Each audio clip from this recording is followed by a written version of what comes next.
Jose Guzman.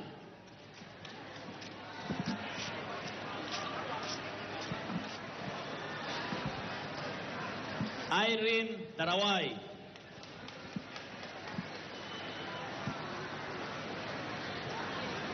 Delia Ordinario. Adela Patung.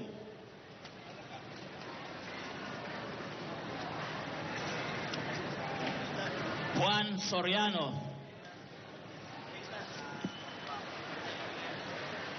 Ana May Patung.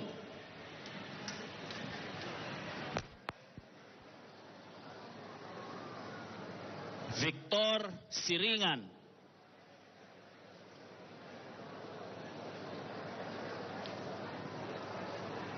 Pilar Tulyao.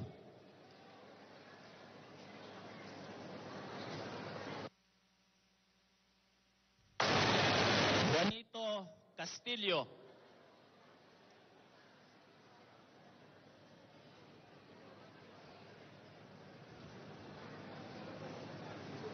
Florencio Bangayan.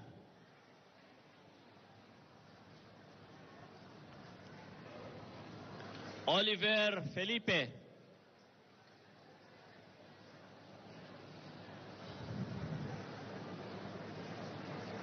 Levi De Mata. And Digna Langyan.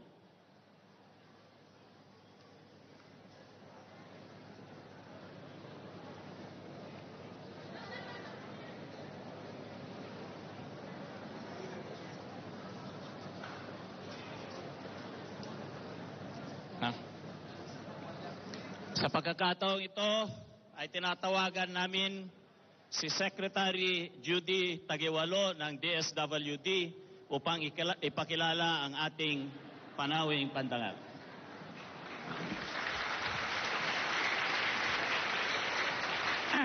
Naimbag amalem kadatayo amin. Ang ipakilala ko ay gikan sa masa para sa masa ang ating mahal na Pangulo, Presidente Rodrigo Roa Duterte.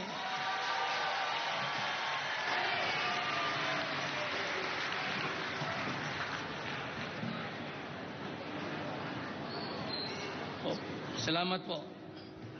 Secretary Judy Taguiwalo, DSWD.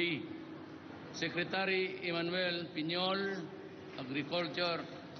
Secretary Mark Villar sa DPWH.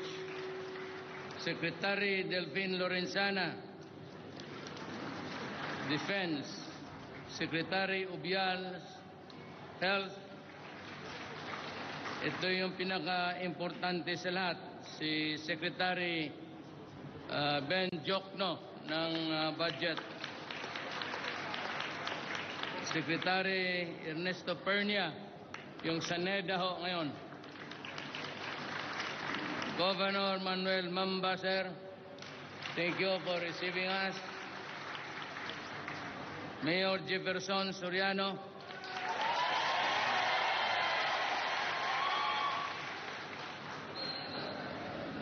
sikat ang underclass mo, Delfina. Congressman Randolph Ting, mga kababayan kong Pilipino,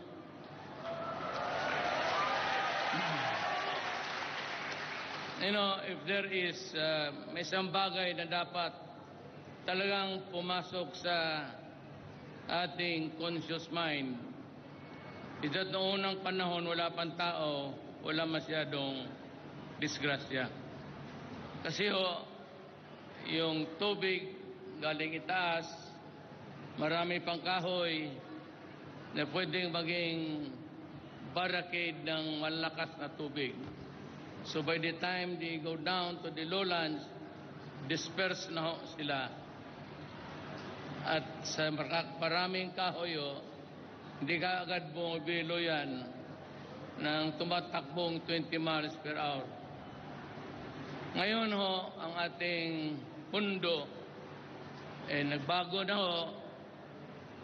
At kung gusto man natin at hindi, dahil kung saan naman marami rin tayong Pilipino, ipinagbawal na natin yung pagputol ng kahoy. But just like in Mindanao, tinatanong ako nila, Mayor, mahirap lang kami. Kami ba hindi pumuputol ng kahoy para lang sa pamamahay namin? Just to build the house. And because there are already millions of Filipinos who are really poor and who cannot afford to buy materials, they continue to cut trees on the mountains. Or wala naman akong magawa. Kaya lang naman Pilipino sila at saan sila makukuha ng kahoy. But we were trying to mitigate everything. As a matter of fact, we banned totally ng pagputol ng kahoy for, number one, talagang sunset industry na yan. Wala ka na masyado mapigkataan ng kahoy at hinahabol talaga ng gobyerno yung komersya, yung dumadaan sa checkpoints. Yun yung hinuhuli. At yun namang sa taas, sa karami natin gustong mamumuhay, they want to be farmers, and they also want to claim a land in the mountains, in the hinterlands. Hindi rin natin mapipigilan. Pilipino. So, it has come to a point that we are now 104 million, and the country is not that big, and we have a problems in our midst. Ang pangalawa niyan, yung climate change. Yung sinabi sa atin na nagbabago ang panahon at yung pong mga hangin galing Pacific Ocean, lumalakas ng lumalakas. Ang problema ho dyan, ganito. Tayo is the first island facing the Pacific Ocean. At kung may kulo ng tubig dyan sa lamig at init, starts to boil, pagka ang hangin papuntang east of the Pacific Ocean, in the middle, papuntang east to, ang dumadaan talaga sa Pilipinas, papuntahan either China or Japan. But we are the first window ng Pacific. So kung anong pinaka-damage na malaki, mauna talaga yung atin. Just like Yolanda, just like Lawin. Ngayon, sabi nila, yung mga factory na bumubuga ng usok, which are really carbon, carbono yan, mga fossil fuel, ang gumagamit niyan ng malakas, hindi tayo. When the Industrial Revolution began in the 1901, 1902, at na-discover nilang use ng oil, it was America and the European nations and China after the war. Sila yung pinakamalakas gumamit ng makinarya na bumubuga ng usok. Ang atin pinakamarami sa Pilipinas, yung sakyan. Yung mga sakyan natin, lalo na yung tawag nilang not fuel efficient. Ang atin lang ho dito ay wala masyado tayo. Mabibilang mo ang factory dito sa Pilipinas. Masyado marami. Compared with the other nations, wala tayong kakiting-kiting. The problem is, itong mga industrialized countries, kasi ang tama ng mga bagyo pareho, ang damage sa Amerika at ang damage dito Kaya mas marami yung mga bahay nila at building at mahal yung mga kalsada nila kaysa atin. Mas marami ang tama sa kanila. Everywhere yan. Ngayon gusto nila na ang carbon limits, yung pagbuga natin, kukwentahin. Kasama na yung traktor mo, yung jeep mo dito yung kotse. Kung ganun ka ngayong taon na ito, gusto nila, kung umakyat ka man o bumaba, taman lang doon sa nagamit mo na carbon. Ang problema, 1901, 1902, 1903, hanggang 1940-45 nagkagera. Ang pinakalakas na kumain ng krudo, yung mga mayaman na bayan ngayon. Ayaw naman nila na gumamit tayo ng malaki. Gusto nila, ganun lang rin tayo. Dahan-dahan lang. Huwag masyado. Kaya nagkakaroon kami ng alitan. I do not agree with the formula or equation because it is not fair. Kung sakali man balang araw, in the fullness of God's time, kung maawa ang Panginoong Diyos sa atin at suswertehin tayo at magkakaroon tayo ng maraming gas, derivative ng oil yan, yung parang singaw niya, nagagamit niya kayo ng LPG ninyo. Pag may marami tayong magagamit natin para sa makinarya natin, at kung ipapawalan nila tayo na hindi matumakas, hindi makataas bigla, at gusto niya pareho lang noong dati pa rin, sabi ko kayo, gumamit na kayo ng carbon sa pinakamatagal na panahon. Kami gusto namin maging kagaya sa inyo. Pero pag pinigilan ninyo kami dito, kasi ganun lang, sabi ko, kalukuhan yan. Sabi ko sa ambasador, masyado naman kayong, yung nagamit tayo, na puno na yung ozone layer, pareho ang tama natin. Kung anong tama mo, tama ako. Galing langit yan eh. Hindi naman namimili. Pero ngayon, pinipigilan ninyo kami ng gusto. Ayaw ninyo kaming umabot sa naratngan ninyo. So yan ang problema natin. May away tayo dyan ngayon. Ako talaga, isa sa mga presidente na hindi bumigay.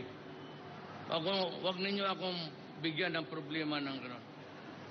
I will develop my country in accordance to the needs of my people. Marami na kasing tao. Kaya ako gumamit na ng maraming makina. Pag ninyo ako, pipigilan ninyo ako, paano ko papakainin yung mga kababayan ko? Paano ako makaproduce ng maraming lahat? Mechanized. Hanggang araro ng araro kami. Kami, umaabot na kami ngayon ng 104 million. Kung hindi ako babira ng uso ito sa mga improvements, wala akong may pakain sa mga tao. Sabi ko, ayaw ko yan. Either patay tayong lahat o buhay tayong lahat. Kung ano yung sakit mo, yun rin ang punerarya ko. Pareho lang tayo dapat. Hindi ako, ayaw ko ng ganong lamangan ninyo. Pangalawa, is talagang kulang ang ganito yan eh. Ako po'y the presidente midterm.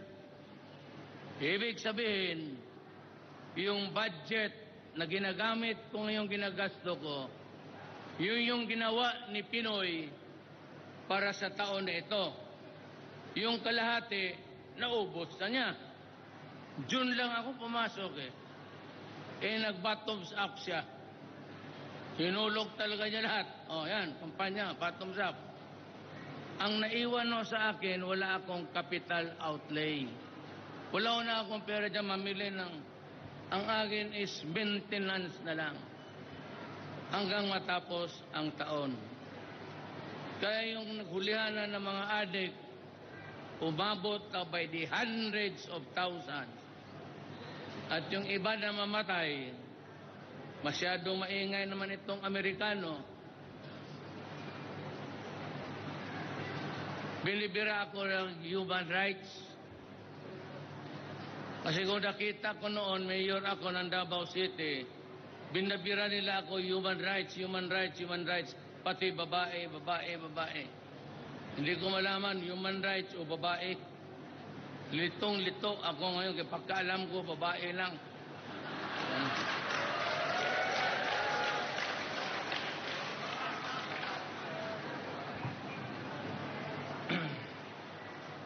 Gusto ko lang sabihin ganito.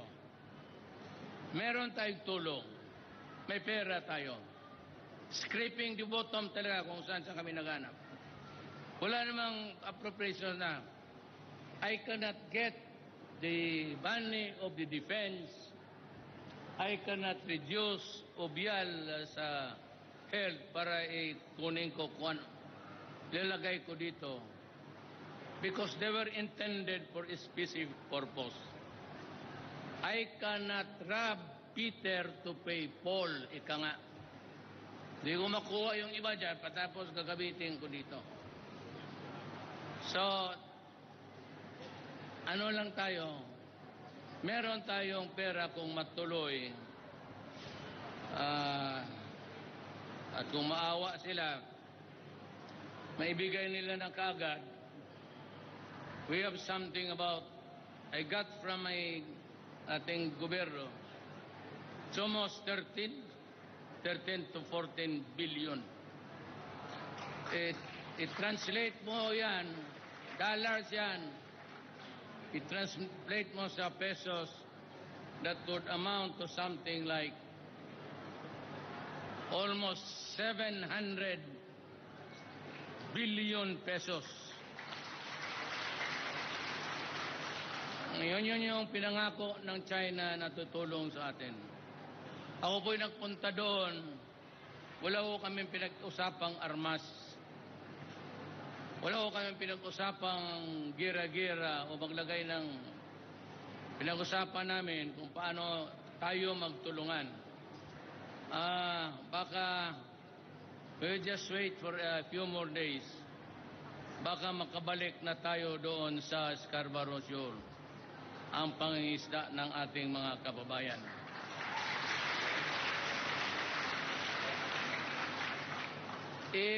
Ang China, sabi nila amin yan. Sabi ko, amin man rin yan.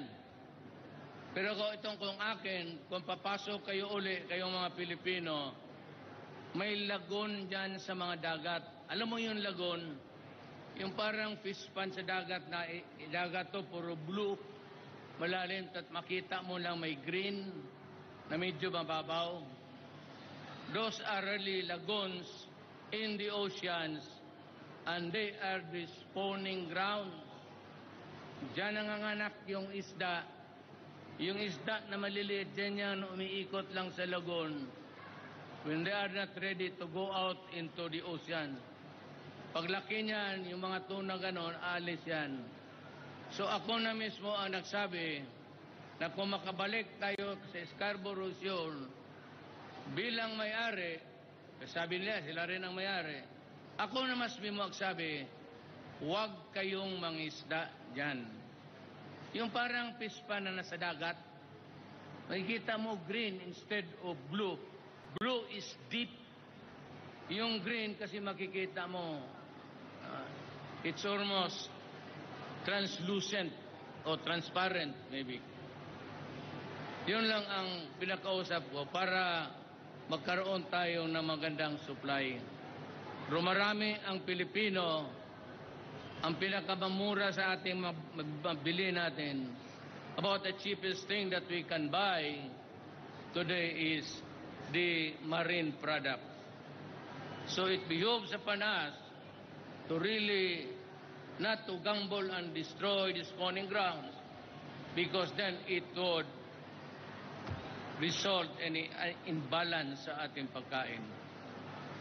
Ang pagkaalam ko, pinaalis na rin niya yung mga Chinese na fisherman at parang wala nang makita niya. Yun ang pinag-usapan namin. Ewan ko kung totoo pa rin nila. Pero sa pera at itong sa agriculture, I promise you a big slice.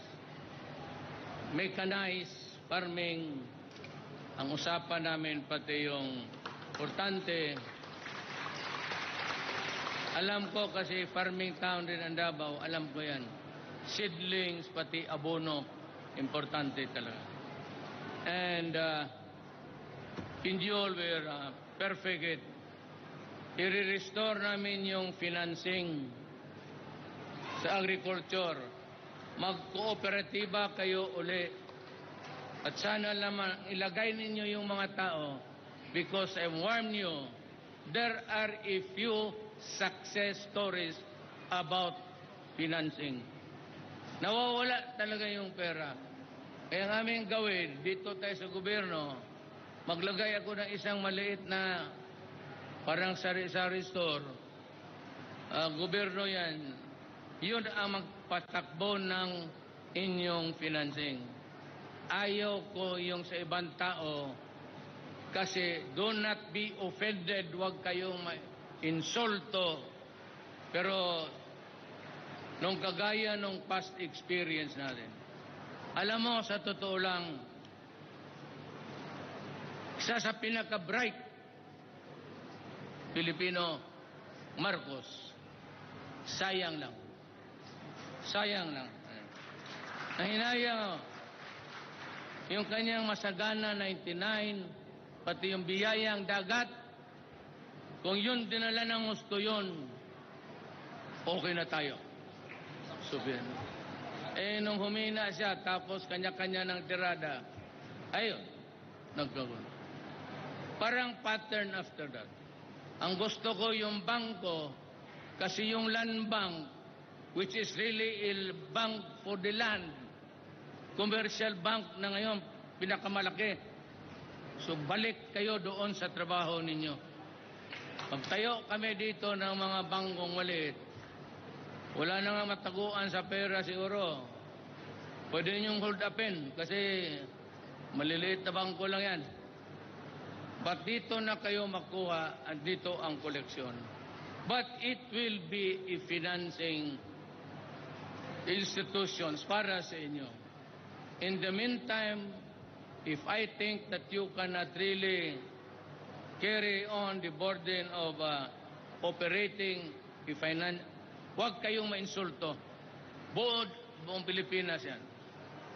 Pero gusto ko lang kunin yung idea ni Marcos, malayo na yon, yung biyayang dagat, pati masagana 99. Ibalik ko yon. Kukopyahin ko. Bright yung tao. Alam niya ang gawin niya.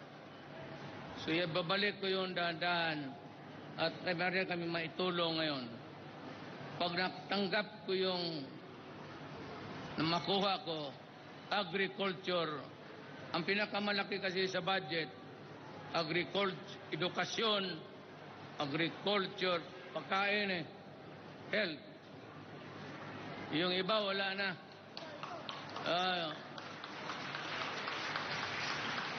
Yung DILG pati Defense Department, wala na. One day, 1-8 na lang yan sila. Wala namang gulo. Yung unahin natin yung unahin natin yung pagkain. Pati yung doktor, yung health. So kung may magdating nga yung pera, malaki yan. Sisiguraduhin ko lang na lahat tayo makinabang. Equally. Walang lamangan, Bisaya, Moro, equally. So, wala na tayong ibigay dito na ang tulong. Naibigay na. Naibigay na pala yung tulong ninyo.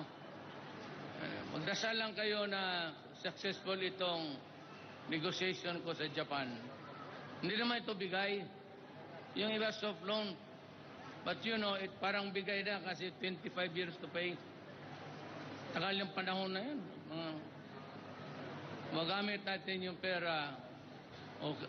Alam mo, mga kababayan ko, okay na tayo. Okay na ang nasyon natin. Our nation is okay. Matapos ko lang itong problema sa drugs, okay na ako. Yung kriminalidad.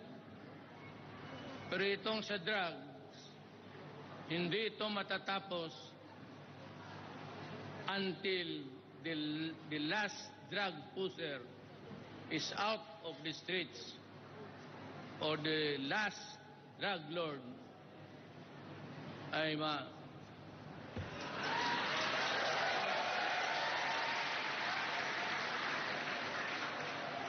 hindi ako aatras dyan.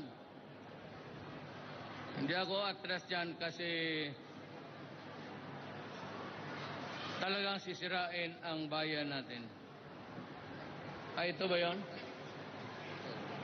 So may tanggap lang pala ninyo dito.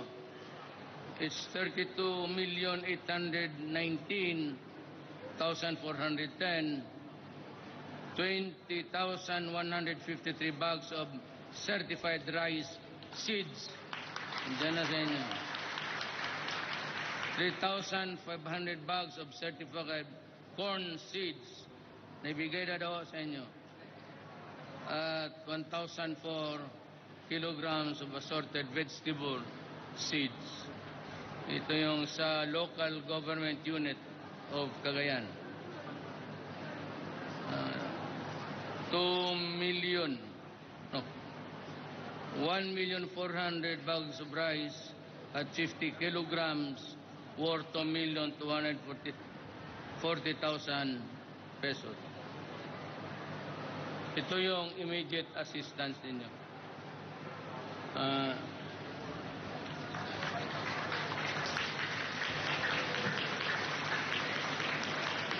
Doon ako kami magtagal. Pupunta pa kami ng Ilagan, Isabela. Pupunta pa ng Isabela kasi may kailangan rin na ng tulong doon.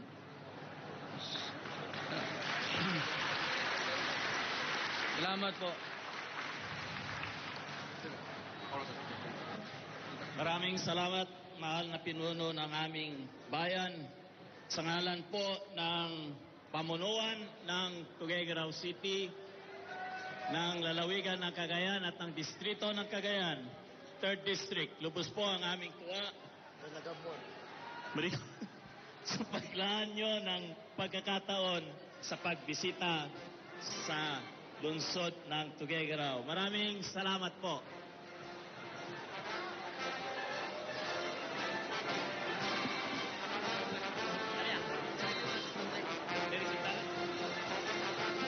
Just na mapalo, hindi ka mo amin.